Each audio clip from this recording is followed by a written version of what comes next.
లిపులేఖు, కాలాపాని అనేటటువంటిది భారతదేశపు సైన్యం అక్కడుంటోంది. వాస్తవంగా అది నేపాల్‌లో భాగం. నేపాల్‌ని భారత్ ఆక్రమించుకుంది. ఆ విషయాన్ని ఇంతకు ముందే చెప్పాము. అది వదిలేయమని జెప్పాము. వాళ్ళు మాదని ఆళ్ళ మ్యాపుల్లో బెడుతున్నారు. కానీ అది మనదని మన మ్యాప్‌లో బెట్టాం. మన నోటు మీద గూడా బెట్టాం.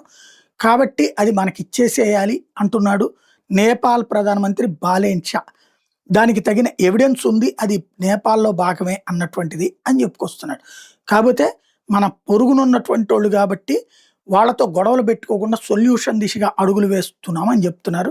నేపాల్ టెలివిజన్‌లో మొన్న ఈ ముక్కలు మాట్లాడుకొచ్చాడు. ఇక్కడ సమస్యల్లా ఏంటంటే, భారతదేశంలో ఉన్నటువంటి భాగాలు నాది అని నేపాల్ చెప్పినంత మాత్రాన ఇవ్వం.